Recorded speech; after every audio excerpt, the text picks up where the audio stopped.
So let's start with my top 10 AFC picks with number 1. We got the Kansas City Chiefs. So basically, the Chiefs, I think this is a given. They're the number 1 team in probably the NFL. You got Patrick Mahomes. You got Sky Moore, who's not that bad of a receiver or running back. I don't even know what he is. You got Travis Kelce. You got Andy Reid. This is a dynamic offense. Patrick Mahomes is the number 1 quarterback in the league. I think it's not a huge gap between him and Joe Burrow, but I do think there is one there. Tremendous talent, tremendous arm strength, probably the best talent that a quarterback has had in probably NFL history, honestly. Arm strength.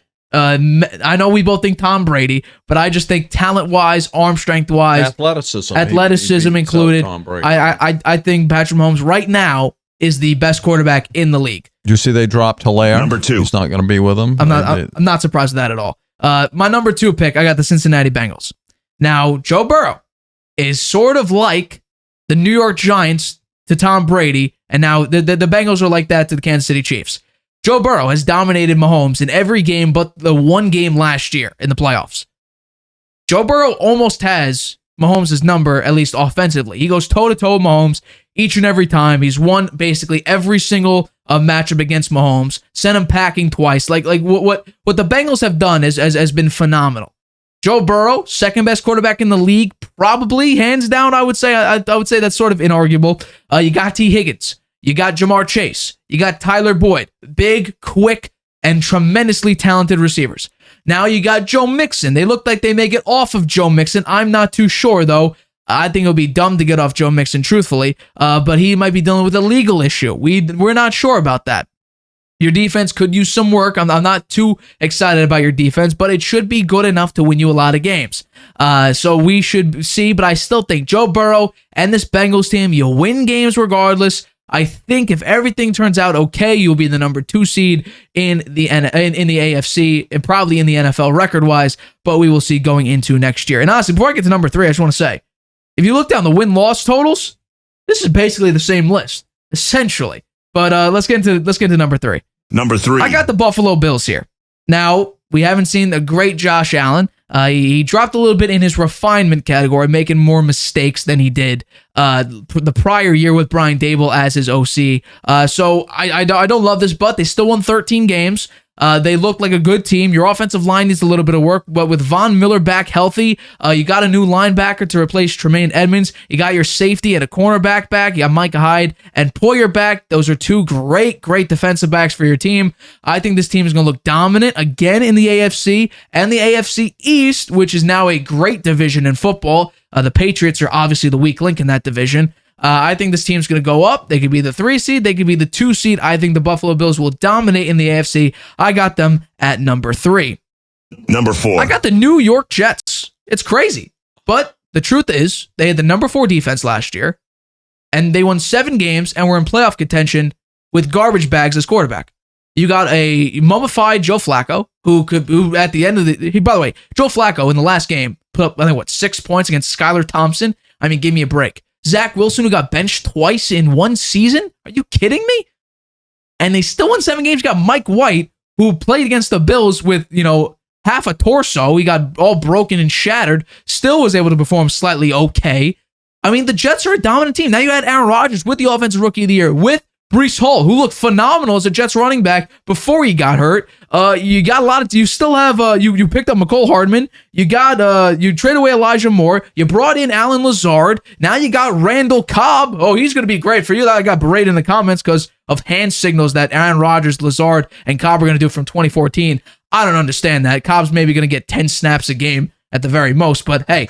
Apparently, I don't know nothing about the Jets, supposedly. So, I mean, the Jets right now, they're a better team than last year. They're a great team now with Aaron Rodgers, who, with this team, who's more talented, arguably, I don't necessarily think so, but at least receiver-wise, is more talented than the Packers, and the Packers still won 8 games.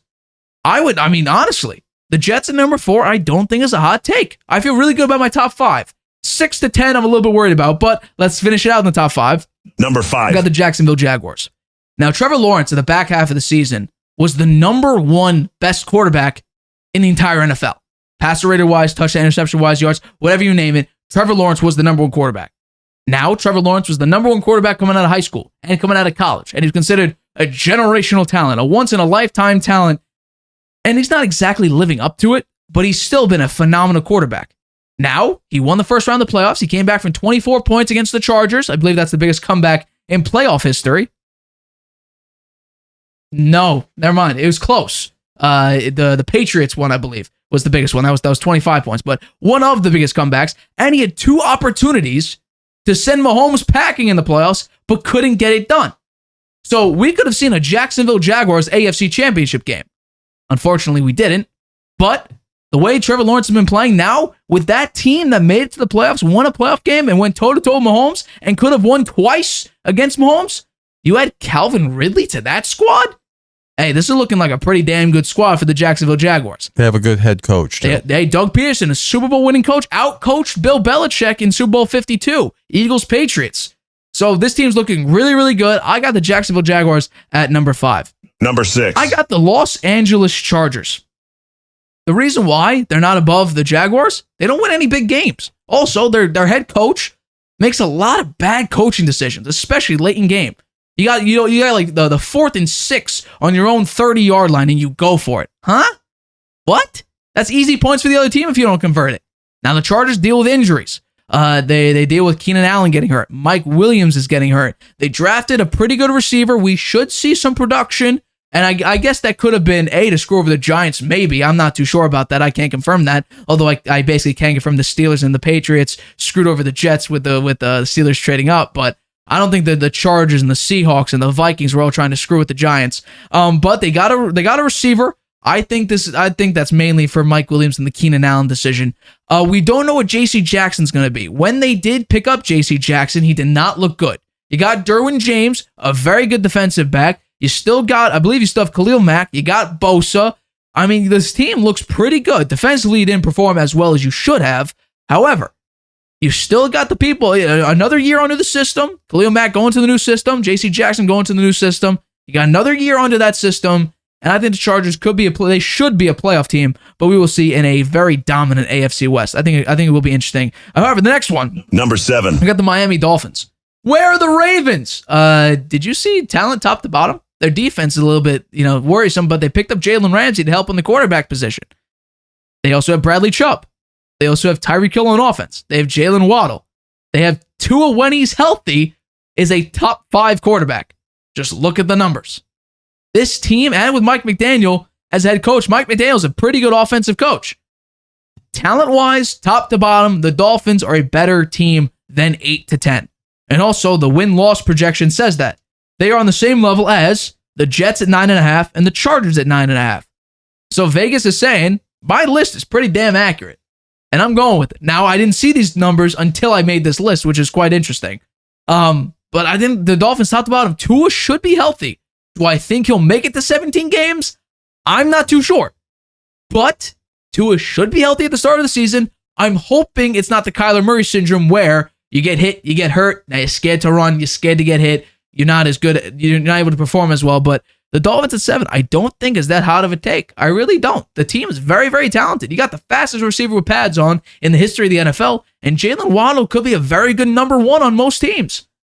What do you think about that? I thought you were going to make a comment here. I would put the Ravens ahead of the Dolphins. Well, number 8. The Baltimore Ravens. There you go. They're the Baltimore Ravens right there. Actually, I put the Ravens ahead of the Chargers. Oh, I don't know about that one, Chief. But here we go. The Ravens, they added some talent for Lamar Jackson. However, we don't know exactly how good the defense or offense is going to be. Now, their defense should be good. However, their defense is what cost them a number of games late in the year. Lamar Jackson, late in the year, wasn't healthy. He hasn't been healthy for the past 2 seasons. Out of 12 potential games in January and December, he's played 1 of them. That's a problem. Since his MVP year, the NFL and basically sports all around is, what have you done for me lately? Well, what has Lamar done for them lately? He's played pretty good when he's healthy. And when he's not healthy, the past 2 seasons, his team made it to the playoffs and lost the playoff game that they could have won against the Bengals.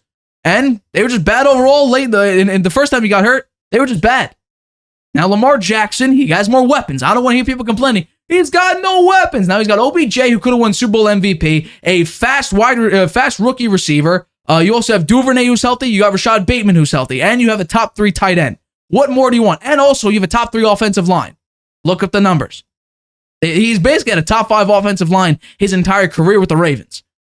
So I don't know what else you want more. Like Lamar, can he throw the ball? This will be the big question this year. What can Lamar do besides his legs? Now, athletically, he's the number one quarterback in the league. And that's strictly on his athleticism. He's the number one quarterback in the league. When healthy, I put Lamar at number 3. He's at least top 5. He's definitely top 10. I put definitely top 5 because I have him at number 3. But we don't know what this team's going to be. The over-under is the same as the Steelers and Broncos and below the Browns. And that's a team that I'm going to talk about after this top 10 list. But number 9. Number 9. I got the Pittsburgh Steelers. They had a great draft, a phenomenal draft. Arguably, a lot of people are saying they had the best draft this season. You got Kenny Pickett again, who looked more than formidable with Mike Tomlin. And also, Mike Tomlin is a great, great coach. He is yet to have a losing season. I thought this year would be the season where he actually ends up losing more games than he's won for the first time in his career. Nope, I'm wrong. Kenny Pickett looked pretty good. The last, I think, 3-4 games, he had 5 touchdowns to 1 interception and a really, really good passer rating. The Steelers look like a great team, and their defense with Mike Tomlin is generally good. Now, I think the Steelers, I don't know if they're a playoff team. I think this sort of looks like the playoff picture. Kind of. You have to move stuff around for it to actually make a lot of sense. But these, I think 1 to 8 are a playoff team. I think the Steelers could be on the brink like they were last year.